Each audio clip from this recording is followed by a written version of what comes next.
Hi friends, అందరూ ఎలా ఉన్నారండి? ఈరోజు వీడియో వచ్చేసి ఈ బ్లౌజ్ని ఏ విధంగా స్టిచ్ చేయాలనేది చూపించబోతున్నానండి. ఇది వచ్చేసి ఒక లైనింగ్ బ్లౌజ్ అనమాట. దీని కటింగ్ వీడియో ఆల్రెడీ అప్లోడ్ చేస్తున్నానండి. కావాల్సిన వాళ్ళు ఒకసారి చెక్ చేయండి, ఓకేనా? ఇక్కడ చూడండి, ఈ బ్లౌజ్ ఫినిషింగ్ అంతా మీకు ఒకసారి చూపిస్తున్నాను చూడండి. ఇంత పర్ఫెక్ట్గా రావాలంటే చాలా సింపుల్గా కొత్త వాళ్ళు కూడా, స్టార్టింగ్ పీపుల్ కూడా ఏ విధంగా స్టిచ్ చేయాలనేది చూపించబోతున్నాను. చూసారు కదా, చంక దగ్గర ప్లస్ గుర్తుంది, సైడ్ వచ్చేసి ఏ విధమైన హెచ్చు తగ్గులు లేవండి. ఒకసారి మీరు చూస్తున్నారు కదా, ఈ బ్లౌజ్ని ఇంత పర్ఫెక్ట్గా ఎవరైనా స్టార్టింగ్ పీపుల్ కూడా స్టిచ్ చేసుకోవాలంటే మంచి మంచి టిప్స్ ఉంటాయండి. చివరి వరకు చూడండి, మీకే అర్థమవుతుంది. నేను వచ్చేసి నెక్కి కానివ్వండి, నడుము దగ్గర కానీ హెమ్మింగ్ చేసేస్తానండి. ఫినిషింగ్ కూడా ముఖ్యం కాబట్టి.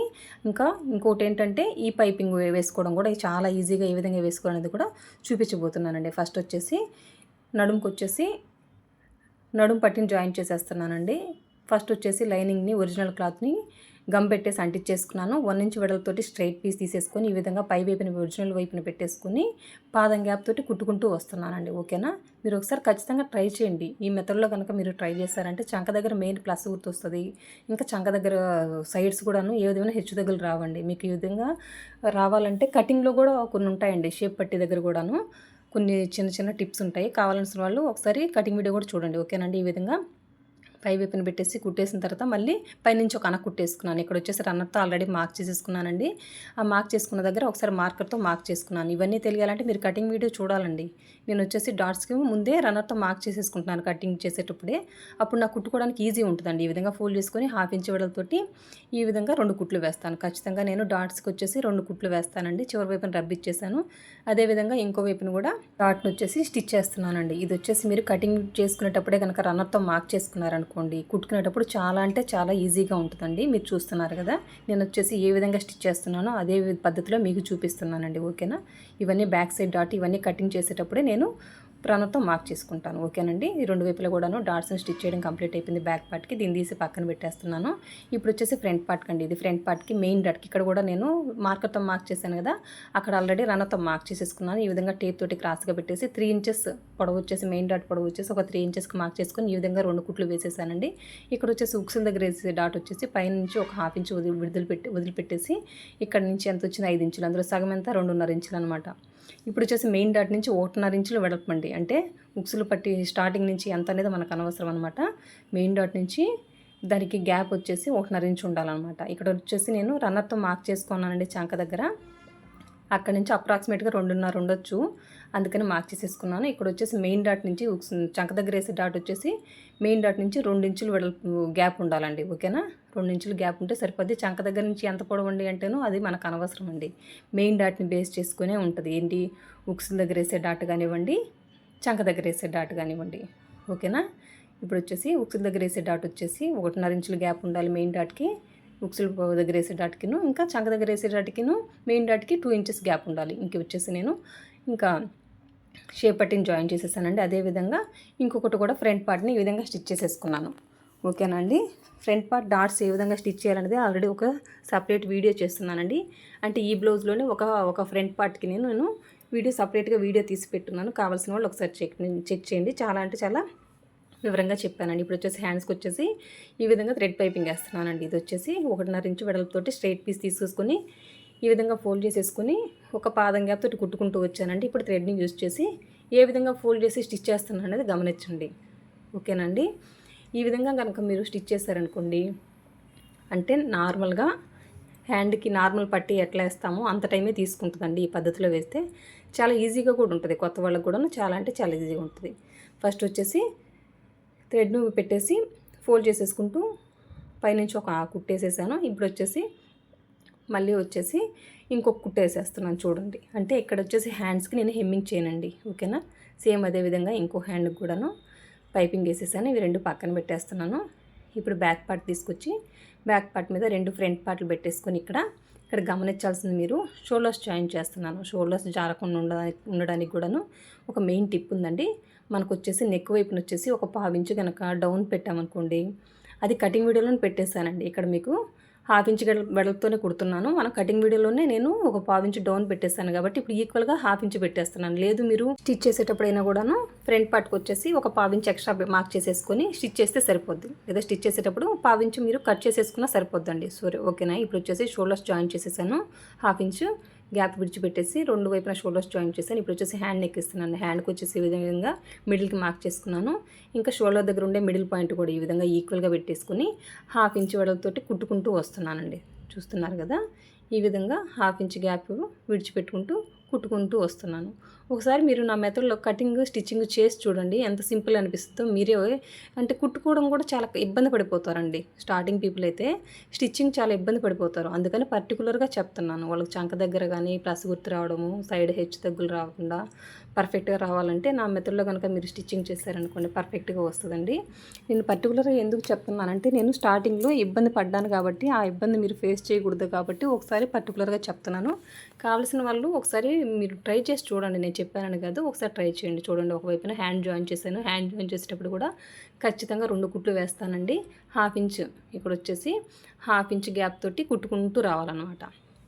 ఓకేనండి. సేమ్ అదే విధంగా ఇంకో వైపున కూడా ఈ విధంగా హ్యాండ్ వచ్చేసి జాయిన్ చేసేస్తున్నానండి. చూడండి, 1/2 ఇంచ్ గ్యాప్ విడిచిపెట్టుకుంటూ జాయిన్ చేసేస్తున్నాను. ఇక్కడ బ్యాక్ సైడ్ డాట్కి కానీ ఫ్రంట్ సైడ్ మెయిన్ డాట్కి ఇక్కడ అంతా కూడా నేను కటింగ్ వీడియోలోనే నేను రన్నర్తో మార్క్ చేసుకునే అలవాటు అండి. ఇక్కడ పర్టికులర్గా ఇంకా చూడాల్సిన అవసరమే లేదనమాట.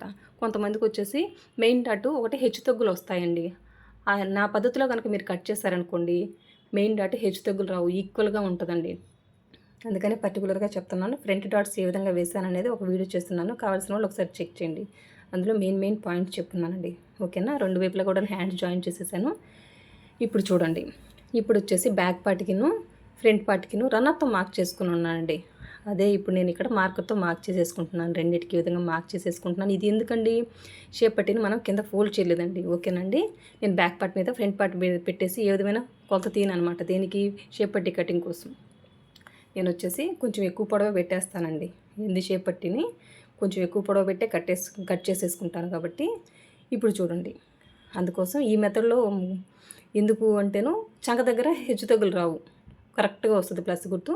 ఇంకా సైడ్ హెచ్చు తగ్గులు రావు. అందుకోసం ఇంకా షేప్ పట్టి ఎంత ఎక్సెస్ ఉందనేది ఈ మెథడ్లో నేను మార్క్స్ చేసేసుకొని ఎంత ఎక్సెస్ ఉందనేది తెలిసిపోయింది కదా సైడ్. ఇంకా ఫ్రంట్ ఎంత పొడవు కావాలనేది మార్క్ చేసేసుకొని ఈ విధంగా ఫోల్డ్ చేసేసుకొని కుట్టేసుకోవడం అండి. ఇప్పుడు మీకు పర్ఫెక్ట్ అంటే పర్ఫెక్ట్ సైడ్ పర్ఫెక్ట్గా ఉంటుంది. చంక దగ్గర కూడా ప్లస్ గుర్తు వస్తుందండి. ఒకసారి కటింగ్ వీడియో చూస్తే అర్థమవుతుందండి. మీరు చూస్తుంటేనే చాలా ఈజీ అనిపిస్తుంది కదా. ఖచ్చితంగా చాలా అంటే చాలా ఈజీ అనిపిస్తుందండి నా మెథడ్. చూడండి, ఒకవైపున వచ్చేసి షేప్ పట్టిని ఫోల్డ్ చేసి కుట్టేసాం కదా, ఎక్సెస్ ఎంత ఉందో అదంతా కూడాను సేమ్ అదే విధంగా ఇంతకుముందు మార్క్ చేసుకున్నాం కదా సైడ్ ఎక్సెస్ ఎంత క్లాత్ ఉందనేది. ఇంకా ఫ్రంట్ ఒకవైపున కుట్టాం కాబట్టి అది కూడా మార్క్ చేసేసుకొని ఈ విధంగా ఫోల్డ్ చేసేసుకుని కుట్టేస్తున్నానండి. ఇప్పుడు చూడండి, ఫ్రంట్ పార్ట్కి వచ్చేసి మనకి ఎంత రన్నర్తో మార్క్ చేసుకొని ఉన్నాను ఫ్రంట్ పార్ట్కి, కానీ షేప్ పట్టీకి మార్కింగ్ లేదు కాబట్టి ఇప్పుడు అక్కడ మీకు కనిపించకపోవచ్చండి. అక్కడంతా రన్నర్తో మార్క్ చేసుకున్నాను అదనమాట. ఇప్పుడు వచ్చేసి మనకి నడుము కొలత ఎంత 7.5 అనమాట, 4వ భాగం.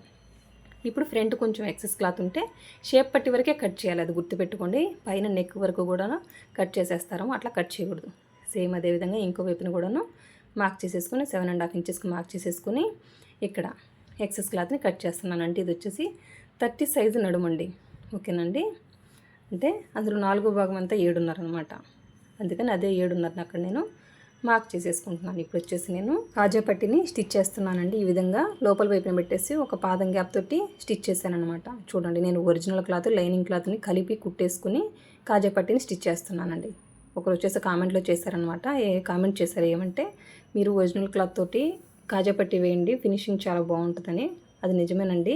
కొన్నిటికి డెలికేట్ క్లాత్ ఉంటే నేను కాజా పట్టిని లైనింగ్ క్లాత్ని యూజ్ చేస్తాను. కొన్ని క్లాత్లు మంచిగా ఉంటే వాటి వరకు నేను కాజా పట్టికి ఒరిజినలే యూజ్ చేస్తాను. ఇంకోటి ఏంటంటే, కొన్ని వచ్చేసి చిన్న ముక్కలు ఉంటాయండి, అప్పుడు కూడా మనకి ఇబ్బంది కాబట్టి క్లాత్ లేనప్పుడు ఏం చేస్తామండి, ఇంకా లైనింగ్ క్లాత్ని యూజ్ చేస్తాను అనమాట. అదే పద్ధతిలో ఇప్పుడు వచ్చేసి నేను కాజా పట్టిని స్టిచ్ చేశాను కదా. ఇప్పుడు వచ్చేసి ఉక్సులు పట్టి అండి. ఉక్సులు పట్టి స్టిచ్ చేసేటప్పుడు ఈ విధంగా పై వైపుని పెట్టేసుకొని స్ట్రైట్ పీసేనండి. ఈ విధంగా పాదం గ్యాప్ తోటి కుట్టు కుట్టేసాను. ఇప్పుడు మళ్ళీ పైనుంచి ఒక అనకుట్టు వేసేస్తున్నాను. ఈ విధంగా అనకుట్టు వేసిన తర్వాత ఎక్సెస్ క్లాత్ని కట్ చేసేసుకొని ఈ విధంగా లోపలికి ఫోల్డ్ చేసేసుకొని ఒక కుట్టు కుట్టుకుంటూ రావడమేనండి. చూడండి, ఈ విధంగా పై వరకు ఒక కుట్టు కుట్టేసుకుంటూ రావాలి. కింద వైపున గ్యాప్ ఉంటుంది కాబట్టి దాన్ని కూడా నేను క్లోజ్ చేసేస్తానండి. ఓకేనా. కొత్త వాళ్ళకు కూడా చాలా అంటే చాలా ఈజీగా అర్థమవుతుందండి నా స్టిచ్చింగ్ వీడియో. ఖచ్చితంగా ఒకసారి ట్రై చేయండి, కటింగ్ కానీ స్టిచ్చింగ్ కానివ్వండి. ఇప్పుడున్న పై వైపున ఎక్సెస్ క్లాత్ కట్ చేశాను. ఇప్పుడు వచ్చేసి కాజా పట్టీ మీద ఉక్సులు పట్టి పెట్టుకొని ఒకసారి చెక్ చేసుకోవాల్సిన పాయింట్స్ అండి ఇవన్నీ. ఏమైనా ఎక్సెస్ ఉంటుందా అని చెక్ చేసుకోవాలి. కొంచెం ఎక్సెస్ ఉంటే దాన్ని కట్ చేసేయచ్చు, దానివల్ల ప్రాబ్లం ఏమీ లేదు. ఒక్కొక్కసారి పావించి కూడా రావచ్చండి, దానివల్ల ఏమీ భయపడాల్సిన అవసరమే లేదు. అది ఉక్సులు పట్టి కానీ కాజా పట్టి కానీ ఎక్సెస్ వస్తుంది, అది కట్ చేసేసుకోవాలండి. మీరు కట్ చేయకుండా అట్లాగే మెడ పీసి వేసినా లేకపోతే పైపింగ్ వేసినా మీరు ఇబ్బంది అవుతుంది అనమాట. హెచ్చు తగ్గులు వచ్చేస్తారు. ఒకటి పొడవు తక్కువగా ఉంటుంది ఉక్సులు పట్టి కానీ కాజా పట్టి కానీ. అందుకని ఇవన్నీ చెక్ చేసుకుంటే ఇంక మనము కుట్టేసుకుంటూ పోవడమే, ఏ కంప్లైంట్ ఉండదండి. ఇప్పుడు వచ్చేసి నేను నెక్కు వచ్చేసి థ్రెడ్ పైపింగ్ వేస్తున్నానండి. ఇది వచ్చేసి 2 ఇంచుల వెడల్పుతోటి ఈ రెడ్ క్లాత్ని తీసేసుకున్నాను. అది కూడా రౌండ్ నెక్ కాబట్టి క్రాస్ పీస్ తీసుకున్నాను. ఈ విధంగా ఫోల్డ్ చేసేసుకొని ఒక పాదం గ్యాప్ తోటి కుట్టుకుంటూ వస్తున్నానండి. చూస్తున్నారు కదా, ఈ విధంగా ఒక పాదం గ్యాప్ తోటి కుట్టుకుంటూ వస్తున్నాను. ఇంకొకటి ఏంటంటే ఏదన్నా ఈజీ పద్ధతి ఉంటుందా నెక్కి పైపింగ్ వేయడం అంటే అది దీని తర్వాతేనండి. సేమ్ మనకి మెడపట్టిని కుట్టడానికి ఎంత టైం తీసుకుంటుందో అంతే టైం తీసుకుంటుంది. ఫినిషింగ్ వైజ్గా కూడాను చాలా పర్ఫెక్ట్ ఉంటుందండి. ఓకేనండి. హ్యాండ్కి వచ్చేసి మళ్ళీ పైపింగ్ వేసిన తర్వాత లోపలికి ఫోల్డ్ చేసిన తర్వాత ఒక పాదం గ్యాప్ తోటి మళ్ళీ స్టిచ్ చేశాను కదా, నెక్కి అయితే స్టిచ్ చేయనండి. అట్లా నేను వచ్చేసి లోపలికి ఫోల్డ్ అయిన క్లాత్ని రెడ్ క్లాత్కి అంతా హెమ్మింగ్ చేసేస్తాను. అప్పుడు ఫినిషింగ్ బాగుంటుందండి. చూడండి, చివరి వరకు కూడా కుట్టేసాను. ఎక్సెస్ ఉంటే అది కట్ చేసేసుకొని మొత్తం ఈ విధంగా ఘాట్లు పెట్టాలండి. మొత్తం ఘాట్లు పెట్టేసుకుంటూ రావాలి. నేను యూస్ చేసే థ్రెడ్ వచ్చేసి 12వ నెంబర్ థ్రెడ్ అండి. ఈ విధంగా సింగిల్ పాదం కాదండి, అది డబుల్ పాదమే అనమాట. అంటే చిన్న మిషన్ ఉన్న వాళ్ళు కూడాను ఈజీగా స్టిచ్ చేసుకోవచ్చు. ఈ విధంగా థ్రెడ్ని ఉపయోగించి థ్రెడ్ పైపింగ్ చూడండి, ఈ విధంగా ఫోల్డ్ చేసేసుకొని పైనుంచి ఒక కుట్టుకుంటూ రావడమేనండి. ఓకేనా, గమనిస్తూ ఉండండి ఎక్కడ కుట్టుబడుతుంది అనేది కూడాను. ఇప్పుడు రెడ్ కలర్ క్లాత్ ఉంది కదా, దానిపైన అయితే కుట్టుబడవుతుంది. గ్రీన్ కలర్ ఉంది కదా బ్లౌజ్, దాని మీద కుట్టుబడాలి. అంటే ఆ రెడ్ క్లాత్కి, రెడ్ పైపింగ్ క్లాత్ ఉంది కదా, ఆ థ్రెడ్కిను ఈ గ్రీన్ దానికి దగ్గరగా గ్రీన్ దాని మీద పడాలి. అంటే రెడ్కి ఆనుకునే పడాలండి కుట్టు. మళ్ళీ ఒక పాదం గ్యాప్ అని అట్లా ఏమి ఉండదు. ఆ రెడ్ థ్రెడ్ ఉంది కదా, రెడ్ కలర్ క్లాత్ తోటి మనం థ్రెడ్ పైపింగ్ వేస్తున్నాం కదా, దానికి ఆనుకుని గ్రీన్ కలర్ క్లాత్ మీదే కుట్టుబడాలి. ఇక్కడ గమనించుకోవాల్సింది థ్రెడ్ లూజ్గా వదిలిపెట్టకూడదు. అక్కడ మనం పైపింగ్ వేసే క్లాత్ని కూడాను స్టిఫ్గా పట్టుకోవాలండి. ఓకేనా, ఇంతేనండి, చాలా సింపుల్. ఈ థ్రెడ్ను ఉపయోగించి పైపింగ్ వేయడం కూడాను. ఇది చిన్న మిషన్ వాళ్ళు ఉన్న వాళ్ళు కూడాను హ్యాపీగా ఇది నెంబర్ థ్రెడ్ తోటి మీరు సింగిల్ పాదం యూజ్ చేయకుండా డబుల్ పాదంతో మీరు థ్రెడ్ పైపింగ్ వేసుకోవచ్చండి. చూసారు కదా, అంతేనండి. నిదానంగా ఈ విధంగా స్టిచ్ చేసుకుంటూ రావడమే. ఓకేనండి. ఇంకొచ్చేసి మెయిన్ చెప్పాలనుకున్నది ఏంటి, నేను భుజాలు జారకుండా ఉండాలంటే మనకి ఒక పావించు నెక్ దగ్గర వచ్చేసి పావించు డౌన్ పెట్టుకుంటే మనకి భుజాలు జారవండి, చాలా పర్ఫెక్ట్గా ఉంటుంది. ఇంకా సైడ్ ఏ విధమైన హెచ్చు తగ్గులు రాకుండా ఉండాలంటే ఆల్రెడీ చెప్పేస్తున్నాను కదా, అది వచ్చేసి షేప్ పట్టిని ఏ విధంగా షేప్ పట్టిలోనే ఉంటుందండి. షేప్ పట్టిని మనం కట్ చేసుకునే విధానంలో మళ్ళీ స్టిచ్ చేసేటప్పుడు ఈ రెండింటిని కనుక మీరు గమనించుకుంటే చాలా సింపుల్గా ఉంటుందండి. ఇది అయిపోయింది కదా, చూస్తుందా ఎంతో పర్ఫెక్ట్గా వచ్చిందా లేదా పైపింగ్. లోపల ఉన్న క్లాత్ అంతటికి కూడా రెడ్ క్లాత్ నేను హెమ్మింగ్ చేసేస్తాను. ఇప్పుడు వచ్చేసి సైడ్ జాయిన్ చేస్తాను. ఇక్కడ అంతా కూడాను ఇవి వచ్చేసి రన్నర్తో మార్క్ చేసుకున్నానండి. బ్యాక్ పార్ట్కిను ఫ్రంట్ పార్ట్కి ఆల్రెడీ మార్కింగ్ ఉంది కదా, వీటన్నిటికీ కూడా ఫస్ట్ పిన్ పెట్టేసుకుంటున్నాను. 2 సైడ్స్ పిన్ పెట్టేసుకుని ఒకసారి నడుము కొలత ఎంత ఉందనేది చెక్ చేసుకుంటాను. ఎగ్జాక్ట్గా ఏ డౌటు లేకుండా మనకి 30 అంటే 30 ఇంచెసే వచ్చేస్తుందండి. ఈ మెథడ్లో కనుక మీరు చూస్తే అందులో ఏ డౌటు లేదు. ఇప్పుడు ఈ విధంగా చెక్ చేసుకుంటే నాకు కరెక్ట్గా 30 ఇంచెస్ ఉంది. ఇంక ఇప్పుడు వచ్చేసి సైడ్ జాయిన్ చేస్తున్నా. ఇంకా చంక దగ్గర ఫ్రంట్ పార్ట్కి బ్యాక్ పార్ట్కి రన్నర్తో మార్క్ చేసుకున్నాం కదా, అవి కరెక్ట్గా ఈక్వల్గా ఒకదాని మీద ఒకటి రావాలండి. ఓకేనా, హ్యాండ్తో మనకు పని లేదు. ఫ్రంట్ బ్యాక్ చంక దగ్గర ఎక్కడ రన్నర్తో మార్క్ చేసుకున్నామో అవి ఈక్వల్గా ఒకదాని మీద ఒకటి రావాలి. ఇంకా హ్యాండ్ లూజ్ ఎంత ఉందో మార్క్ చేసేసుకొని చంక దగ్గర నుంచి స్ట్రైట్గా ఒక లైన్ డ్రా చేసేసుకున్నా. చూసారు కదా ఎంత పర్ఫెక్ట్గా అయిపోయిందో. చూడండి, సేమ్ అదే విధంగా ఇంకో కుట్టేస్తున్నానండి. పాదం గ్యాప్తో కుట్టామంటే ఫినిషింగ్ బాగుంటుందండి. ఖచ్చితంగా 3 లేదా 4 కుట్లు వేస్తాను. ఓకేనండి. చూడండి, ఈ విధంగా ఇంకో కుట్టు కూడా వేసేసి సైడ్ ఉన్న ఎక్సెస్ క్లాత్ అంతటిని కట్ చేసేస్తాను. సింపుల్గా అయిపోయిందా లేదా మీరే చూసారు కదండి, ఎంత సింపుల్గా అయిపోద్ది అనమాట. చూడండి, ఈ విధంగా ఎక్సెస్ క్లాత్ అంతా కట్ చేసేసాను. సేమ్ ఇదే విధంగా ఇంకో వైపున కూడాను సైడ్ జాయింట్ చేసేయడమేనండి. చూడండి, ఆల్రెడీ పిన్ పెట్టుకున్నాం కదా, ఇప్పుడు వచ్చేసి ఫ్రంట్ బ్యాక్ సైడ్ వచ్చేసి చివరి వైపున ఏ విధమైన హెచ్చు తగ్గులు రావు. పర్ఫెక్ట్ అంటే పర్ఫెక్ట్గా ఉంటుంది ఈక్వల్గా. ఇంకా చంక దగ్గర కూడా ఫ్రంట్కి బ్యాక్కి రన్నర్తో మార్క్ చేసుకున్నాను కదా, అక్కడే పిన్ పెట్టేసుకుంటే సరిపోద్దండి. ఇంకా హ్యాండ్ లూజ్ మార్క్ చేసేసుకొని స్ట్రైట్గా ఒక లైన్ డ్రా చేసేసుకొని సైడ్ జాయింట్ చేసేయడమే. అంతేనండి, చాలా సింపుల్. చూడండి, ఒక్కొక్కసారి వచ్చేసి మనం షోల్డర్ హాఫ్ ఇంచ్ కంటే ఎక్కువ పట్టామనుకోండి, అప్పుడు కొంచెం చంక టైట్ అయ్యే ఛాన్స్ ఉంటుంది. హాఫ్ ఇంచి ఎంత ఖర్చు విడిచిపెట్టామో షోల్డర్ జాయింట్ చేయడానికి అంత ఖర్చు విడిచిపెట్టే స్టిచ్ చేయండి. ఇంకోటి వచ్చేసి చంక దగ్గర ఫ్రంట్ పార్ట్కి వేసే డాట్ కూడా పాదం గ్యాప్తోనే వేయాలండి, ఓకేనా. అంతకంటే ఎక్కువ వేసినా కూడాను మనకు చంక రౌండ్ కొంచెం తక్కువ అయ్యి టైట్ అయ్యే ఛాన్స్ ఉంటుంది. అవి మెయిన్ పాయింట్స్ అండి. అంతేనండి, ఈ విధంగా రెండు వైపులా కూడాను సైడ్ జాయింట్ చేయడం కంప్లీట్ అయిపోయింది. ఇప్పుడు ఇక్కడ సైడ్ ఉన్న ఎక్సెస్ క్లాత్ అంతటిని కూడాను కట్ చేసేస్తున్నాను. మీరే చూసారు కదండి, మీ ముందే స్టిచ్ చేశాను, ఏ మార్పు లేదనమాట. నేను ఏ విధంగా స్టిచ్ చేశానో అదే చూపించానండి. మీరు కనుక ఒకసారి ట్రై చేయండి నా పద్ధతిలో కటింగ్ స్టిచ్చింగ్. చూడండి ఎంత పర్ఫెక్ట్గా వచ్చిందో. ఆల్రెడీ స్టార్టింగ్ కూడా చూసారు కదా. అంతే అండి, మీకు ఏమైనా డౌట్స్ ఉంటే కామెంట్ రూపంలో తెలియజేయండి. నాకున్న నాలెడ్జ్ ప్రకారం నాకు తెలిసినవైతే క్లియర్ చేయలేనివైతే ఖచ్చితంగా క్లియర్ చేస్తానండి. ఇక నా వీడియో కనుక నచ్చినట్లయితే లైక్ చేయండి, షేర్ చేయండి, సబ్స్క్రైబ్ చేయండి. థ్యాంక్ యూ అండి. Thank you for watching. నా వీడియో కనుక చివరి వరకు చూసినట్లయితే నలుగురికి షేర్ చేయండి, నన్ను ఎంకరేజ్ చేసిన వాళ్ళు అవుతారు. థ్యాంక్ యూ అండి. Thank you for watching. Bye.